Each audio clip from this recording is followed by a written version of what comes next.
My wife truly believed she'd hit the jackpot.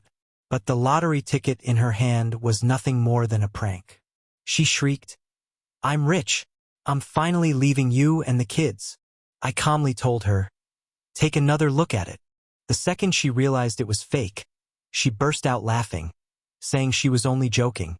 I looked her dead in the eye and said, "I wasn't." Then I pulled out the divorce papers I had stored in the safe. The color drained from her face instantly. This all went down on Saturday. I'm writing about it now on Monday because it took me 2 days just to fully wrap my head around what happened. My wife of 12 years exposed who she really was in the most unbelievable way. A little context. I'm 38M. My wife is Kelly, 36F. We have 2 kids, Emma, 10F, and Tyler, 8M. We've been together since our college days, and I thought our marriage was strong. Until recently. I work as an operations manager for a logistics company. Kelly works part-time at a dental office. I bring in around $75K, she earns roughly $15K, and we live a comfortable life in a good suburb. But over the last year, Kelly started changing. More complaints about money. More sighing every time a bill arrived. More comments about how everyone our age has more than we do. She was constantly glued to her phone, Instagram, Facebook, showing me pictures of couples taking lavish vacations or driving new cars, always followed by some remark about how lucky they were or how life seemed to hand some people everything. Then came the lottery obsession. Not just a ticket or 2, she'd buy 8 or 10 per drawing. Powerball, Mega Millions, scratch-offs. Anything she could get her hands on. Whenever I questioned the spending, she'd say, "Somebody has to win. Why not us?" Pretty soon, checking tickets twice a week became her full routine, followed by her sulking whenever none of them won. Around 6 months ago, the fantasies started. Long monologues about what she'd do if we hit the jackpot. Quit her job, buy a massive mansion in Florida, move the kids into expensive private schools. All normal lottery dreams, except hers always involved abandoning our current life completely. What really disturbed me was the way she talked about the kids. In her fantasy world, Emma and Tyler would be shipped off to boarding schools so she could travel freely. She joked about hiring full-time nannies so she could lounge on beaches all over the world without any burdens. I tried reminding her how lucky we already were. Healthy kids, a stable home, good jobs, a comfortable life. She'd listen, agree for a moment, then slip right back into the fantasy the following week. A month ago, her sister Lisa flew in from Arizona. Lisa's married to a tech guy who sold his startup for millions. They live in a giant house with a pool. Kelly was miserable the entire visit, constantly comparing our life to Lisa's and asking why we couldn't have nice things. After Lisa left, Kelly's obsession went into overdrive.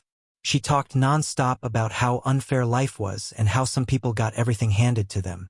She even started looking at our kids like they were weights keeping her from the lifestyle she deserved. That's when the uneasiness really set in. 2 weeks ago, our neighbor Bob, who's always pulling pranks, gave me a fake lottery ticket. It looked real, scratched like a real one, and even appeared to reveal a $50,000 win, until you read the tiny print that said it was just a novelty item.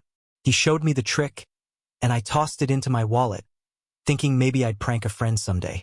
I never planned to use it on Kelly because I knew how fixated she'd become. Fast forward to Friday night. Kelly was especially tense about money. We'd just paid the mortgage and a few monthly bills. She started in on her usual rant about how other people our age were probably eating at high-end restaurants while we pinched pennies. She bought her usual pile of lottery tickets for Saturday, gave her usual speech about how this is the week everything changes, and how she'd quit her job immediately if we won big. I mostly ignored it because I'd heard it all too many times. Saturday morning, she sat at the kitchen table with her coffee, going through her typical routine, checking numbers and getting upset. The kids were watching cartoons in the living room, and I was flipping pancakes. That's when I remembered the prank ticket. Something inside me snapped. Maybe it was the constant complaining. Maybe it was the way she talked as if our life and our kids were burdens. I don't know. I pulled the fake ticket from my wallet and placed it casually next to her real ones. Then I went back to cooking and waited. Kelly picked it up and started scratching. Her expression shifted instantly. Her eyes widened.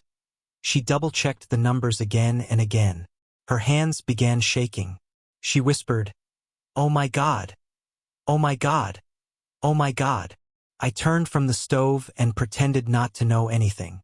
"What's going on, honey?" She leapt out of her chair, waving the ticket overhead like she had just found the Holy Grail. Her face was flushed. She looked seconds away from fainting. "I won. I actually won." The kids ran in, startled by her screaming. Emma asked what was happening, and Tyler looked scared. Kelly was practically manic. She was bouncing around the kitchen, laughing uncontrollably. "How much did you win, Mom?" Emma asked. Kelly looked at her daughter with an expression I'll never forget. Pure irritation, like Emma was interrupting her moment. $50,000, baby," she said. "Mommy's rich now." That's when Kelly said something that completely changed everything for me. Something that exposed exactly who she had become and what she truly thought about our family. She turned to our children and yelled, "I'm rich. I'm finally leaving you and the kids." Emma and Tyler went pale. They just stood frozen, staring at their mother as she celebrated the idea of abandoning them. Tyler began to cry, and Emma clutched his hand, her face a mix of confusion and fear. I couldn't believe what I had just heard. My wife of 12 years had openly told our kids she was leaving. Not for a better life together, not to take care of them, but just leaving them behind to chase her own fantasy. Meanwhile, Kelly was bouncing around, completely unaware of the damage she had caused. "I'm quitting my job, buying a condo in Miami, and living like a queen. No bills, no kids, no boring husband. I'm free." Our 10-year-old daughter had started crying now, too. Both kids were clinging to each other, watching their mother revel in the thought of leaving them forever. Kelly didn't even notice their tears. She was too busy plotting her escape. That's when I decided I couldn't let this go on. "Kelly," I said, my voice calm, "look at the ticket again." She paused mid-jump and glanced down at the scratch-off in her hands. I watched her expression as she read the fine print at the bottom, the part clearly stating it was a novelty, not a real lottery ticket. In about 10 seconds, her face shifted from ecstatic to confused, then to furious. She read it twice, then stared at me, pure rage in her eyes. "This is fake. A joke ticket." I nodded. "I know." Kelly's gaze flicked from the fake ticket to our sobbing children and back to me. You could see her mind racing as she realized what had just happened. How she had revealed her true feelings in front of the people who mattered most. Then she forced a laugh, fake and hollow, as if humor could erase it all. "I was just joking. Of course, I wouldn't really leave you guys. It was the excitement talking." She reached for Emma and Tyler, trying to hug them, but they pulled back. Their mother had just told them she wanted to abandon them, and a nervous laugh couldn't undo that. "Mommy didn't mean it," Kelly said desperately. "I was just being silly because I thought we won money. You know I love you more than anything." But the kids weren't buying it. Emma looked at her with a mature, heartbreaking expression. "You said you were leaving us, Mom. Why would you say that?" Kelly continued to stumble over excuses, but I had seen enough. Our children had just witnessed their mother's true feelings, and she was trying to gaslight them into thinking it was all a joke. I looked at Kelly, still clutching the fake ticket, and said 5 words that ended our marriage. "I wasn't joking either." Kelly froze, confused. "What do you mean?" I walked to the hallway safe. Kelly shouted after me, asking what I was doing, but I ignored her, entered the code, and pulled out a manila envelope I had been keeping there for 2 weeks. An envelope I had hoped to never use but prepared anyway because of Kelly's growing selfishness. I returned to the kitchen, where Kelly was standing with our confused, crying kids, handed her the envelope, and watched her face change as she realized its contents. "Divorce papers," I said simply, "prepared and ready to file. My lawyer will serve you within 48 hours. Kelly turned ghostly white as she opened it. Her hands shook as she pulled out the legal documents with her name on them, papers that would end our 12-year marriage and request primary custody of our children. "You can't be serious," she whispered. "Dead serious." You just told our children you wanted to abandon them for money. Even fake money was enough to make you forget you're supposed to be their mother. Kelly's eyes darted around the kitchen. First the fake ticket, then our crying children, then the divorce papers. This is insane. You can't divorce me over a joke. It wasn't a joke, Kelly. You meant every word. The only thing fake was the lottery ticket. Your feelings about leaving us were completely real. She tried to claim she was caught up in the moment, that anyone might say something crazy if they thought they won $50,000. But I had watched her build toward this moment for months with constant complaints and fantasies. Pack a bag, I told her. My lawyer will contact you about custody and dividing assets. The kids don't need to see you right now. Then Kelly cried. Real tears this time, not the fake celebration from earlier. She looked at Emma and Tyler, still holding hands, witnessing their parents' marriage end in the kitchen where we had shared thousands of family meals. Please don't do this, she begged. I made a mistake. People say stupid things when they're excited. You can't destroy our family over one moment of bad judgment. But it wasn't one moment. It was months of you showing me that you resented our life together, that you saw our children as obstacles rather than the greatest joys of our lives. I knelt down and hugged Emma and Tyler. I told them that Mommy and Daddy were having adult problems that weren't their fault and reassured them they would always be loved and cared for no matter what.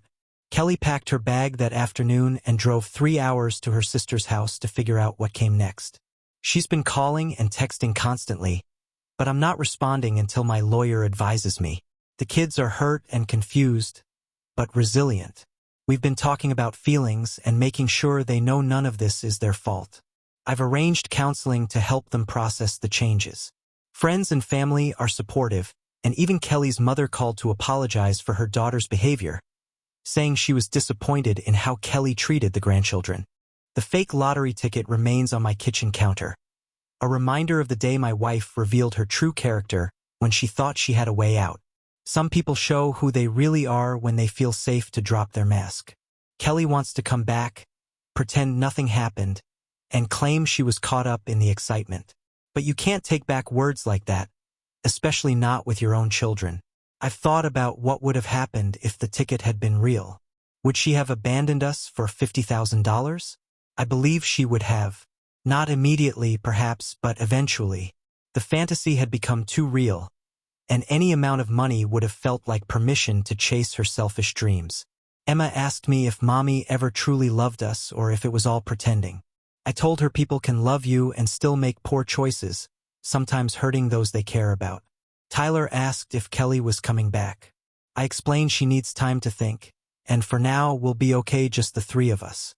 He seemed relieved rather than sad, showing just how tense our household had been. The divorce should be straightforward. We have no complex assets, and Kelly's statement about abandoning the kids is well documented. My lawyer expects I'll gain primary custody easily. Bob, the one who gave her the prank ticket, regrets it, but it's not his fault. Kelly's character was revealed independently. Kelly's employer called about her absence. I directed them to contact her. It seems there may have been attendance issues as well. I see all of this as a blessing in disguise. Better to learn who Kelly truly is now than years later, when the damage to the kids would be worse. They deserve a stable home with a parent who genuinely wants them. The house already feels calmer. No lottery ticket checking, no complaints about money, no fantasies of escape. Just me and my children, building a better life together. People ask if I'm angry about Kelly's betrayal. I'm more disappointed than angry. We had a good life together, and she threw it away for a fantasy that didn't even exist. Our kids were never the problem. Her attitude was, I'll be fine raising them on my own. They're amazing kids, better than a mother who sees them as obstacles to her happiness. Sometimes the best thing for a family is removing someone who doesn't want to be part of it. Kelly now has her freedom. No husband to complain, no children to hold her back, no bills to worry about. Those are my responsibility. She got exactly what she thought she wanted when she believed she won the lottery. The fake ticket taught me a vital lesson about marriage.